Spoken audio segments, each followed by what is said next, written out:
E aí, turminha, tudo bem?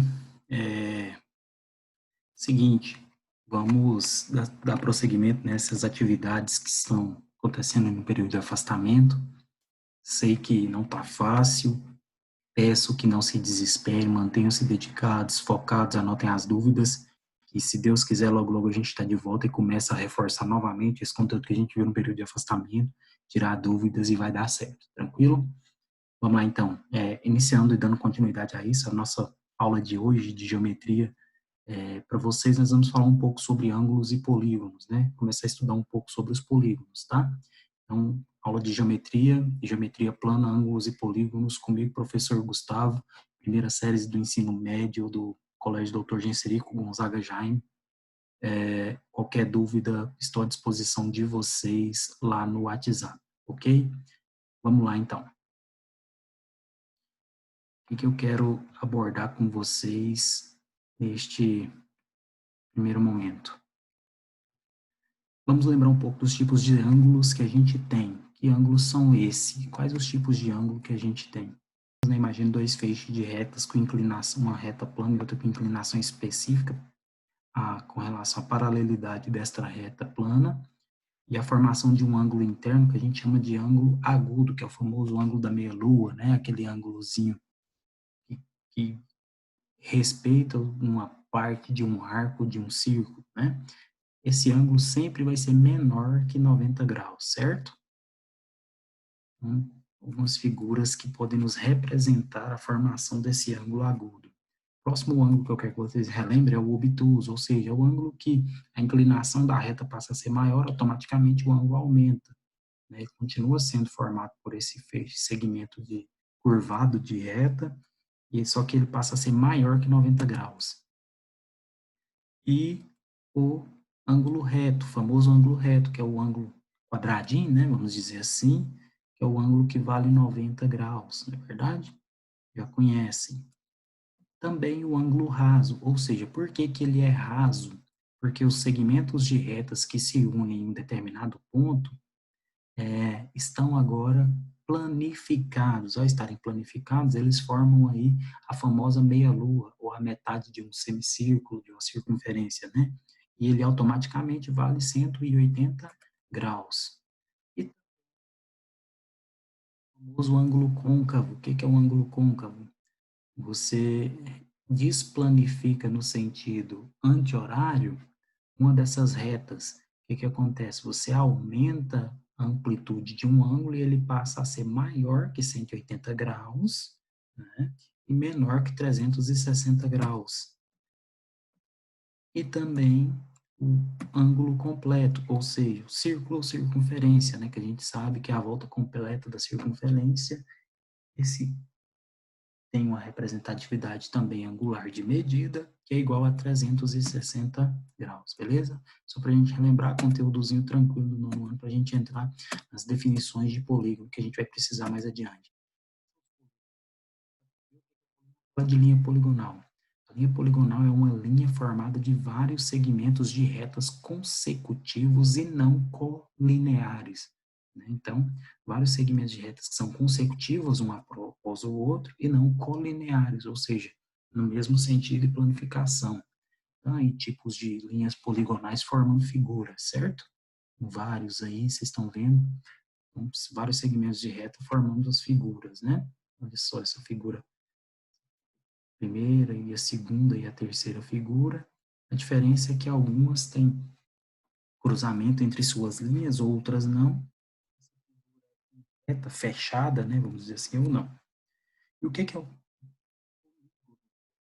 polígono? Ele é uma figura. Ele é uma linha poligonal fechada. Então, linha poligonal fechada, por exemplo, o hexágono. O hexágono é um polígono. Por quê? Ele é um segmento de linhas poligonais consecutivas, não colineares, e fechado, perfeito, né? Qual que é o gênero do polígono? O gênero do polígono é a característica de lados, ou o número de lados que esse polígono tem. Ele é representado com a letra N. Por exemplo, o hexágono tem 6 lados, então N é igual a 6 desta referida figura. O perímetro de um polígono é só somar os comprimentos de todos os lados da figura que você estiver analisando naquele momento, né? O hexágono. Cada lado do hexágono vale tanto. Então, se você soma todos esses lados, você encontra o perímetro desse polígono. Diagonal. O que é a diagonal do polígono? É um segmento de reta que une dois vértices não consecutivos. Então, 1, 2, 3, 4, 5, 6. Se eu pegar uma linha e ligar do vértice 1 ao vértice 5, eu posso chamar como diagonal. Agora, se eu pegar uma linha e ligar do vértice 1, tentar ligar até o vértice 2, isso não é uma diagonal, ok? Também, aí, né, uma representação de diagonal. Então, peguei um vértice e liguei até um outro vértice não consecutivo, certo? Outra diagonal. Então, tá aí. A gente classifica os polígonos quanto à região, regularidade e gênero. Vamos lá. Região. O polígono ele é convexo quando qualquer pontos internos do polígono está inteiramente contíguo dentro do polígono. Em caso contrário, ele não é convexo. Convexo. Peguei um ponto qualquer dentro da figura e liguei até um outro ponto qualquer formando uma reta. Liguei esses dois pontos. Eles estão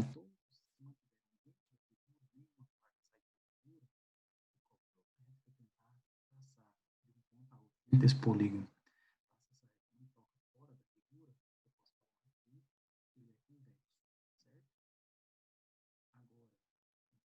Poligonal como essa aí. Peguei um ponto em algum lugar nessa figura e tentei ligar até o outro ponto nessa figura. Em alguma região como essa representada,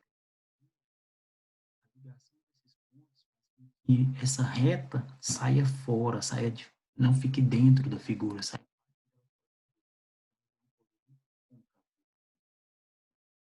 Regularidade. De que trata a regularidade? Então, o polígono ele só é regular quando é ao mesmo tempo equilátero e equiângulo. Em caso contrário, ele é dito não regular.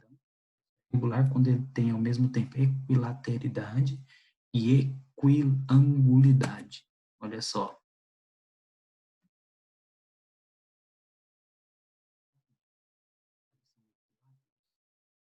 Iguais? Sim. São equiângulos? Todos os ângulos também são iguais? Sim, então ele é um polígono regular. Por exemplo, o quadrado é um polígono regular, porque ele é equilátero. Todos os seus lados são iguais. E ele é equiângulo, por quê? Todos os seus ângulos têm mesma medida, beleza?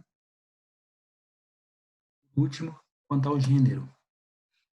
O que é o gênero? Nomenclatura das figuras. Quanto mais lados ela tem, o diferente será a nomenclatura dessa figura. Por exemplo, triângulo tem 3 lados, por isso, triângulo. Uma figura de 4 lados a gente chama de quadrilátero. De 5 lados, pentágono, 6 hexágono, 7 heptágono, 8 octágono,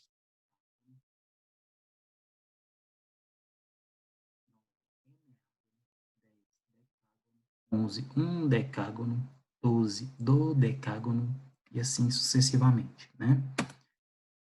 Soma dos ângulos internos de um polígono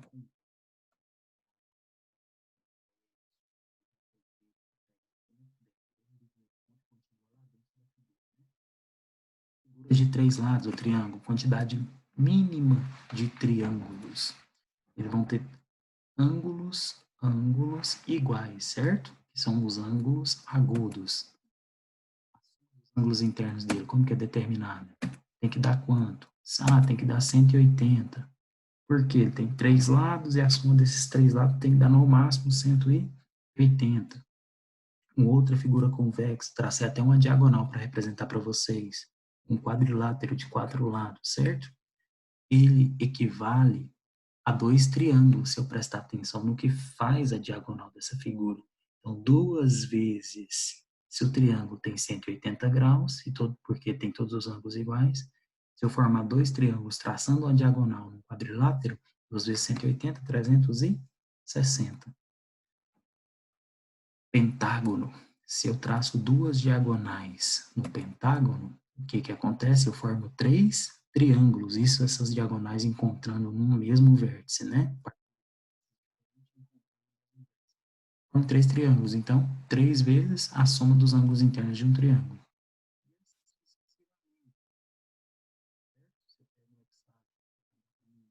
E em vários triângulos, né?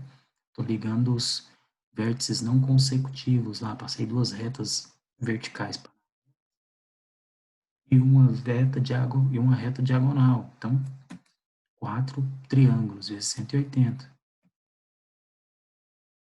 Logo, os 3 lados do meu triângulo menos 2 é igual a 100 vezes 180 é o próprio 180. Por isso da medida do ângulo interno do triângulo, né? Isso é tranquilo para vocês. E assim sucessivamente, né? Número de lados menos 2, quantidade de figuras formadas, vezes o ângulo do triângulo é igual ao ângulo da figura em questão. Então, número de lados menos 2 vezes 180. Essa é a fórmula para determinar a soma dos ângulos internos de um polígono convexo. Então, número de lados menos 2 vezes 180, soma dos ângulos de um triângulo, é a fórmula que você vai determinar a soma dos ângulos de qualquer polígono convexo. Do Teorema de Tales, que também foi trabalhado em sala, um feixe de retas paralelas determina sobre duas transversais segmentos proporcionais. Então, se eu pegar 3 retas transversais, né, a reta A, B e C, e passar 2 feixes de retas paralelos a ela, na vertical, aí, né, os 2 retas, se eu falar aqui, a distância de A até B é proporcional à de A' até B',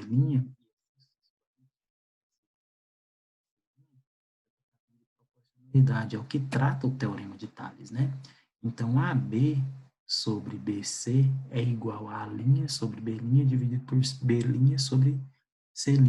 Então, é a relação de proporcionalidade do Teorema de Tales, beleza? E relembrando, vamos fazer um exercício, olha só. No desenho abaixo, estão representados os terrenos 1, 2 e 3. Então, 1, 2 e 3. Quantos metros de comprimento deverá ter o muro que o proprietário do terreno 2 construirá para fechar o lado que faz frente com a Rua das Rosas? Então, a Rua das Rosas, né? Essa rua inferior aí na figura, Rua das Rosas, ele quer saber no terreno 2, o do meio aí, o que ele vai gastar para construir esse muro e fechar esse terreno, né? Olha só, a própria divisa entre lotes 1, 2 e 3 trata para mim de feixes de retas, né? Se eu pegar aí, traçar retas, feixes de retas paralelos aí, eu tenho teorema de Tales, né? Se eu traçar o teorema de Tales aí sobre as retas que dividem o lote 1, 2 e 3, duas linhas, eu estou aplicando o teorema de Tales, né? Se eu usar o teorema de Tales, eu posso usar proporção entre medidas, certo? E a proporção entre medidas me dá o quê? Se lá no lote 2 a parte superior vale 24 metros, a parte inferior que eu quero achar vale quanto? X, que é a de frente com a Rua das Rosas, é igual. Lote 3, que tem medida, vou usar ela porque ele tem as medidas dos dois lados, né? Então dá para proporcionalizar. Logo, 15 sobre 20. Então, montei aí uma multiplica cruzado, 15 vezes x, 15x é igual a 24 vezes 20, 480. X é igual, pratica multiplicando, passa para lá, dividindo, 480 dividido por 15. X é igual a 32 metros, terá de comprimento o muro de frente à Rua das Rosas, certinho? É isso aí, esse conceito inicial de polígonos para a gente no dia de hoje. Tá? A gente vai trabalhando aos poucos, auxiliando vocês no grupo de WhatsApp, tirando as dúvidas, e vocês fazendo as listas, ok? Um abraço e até a próxima.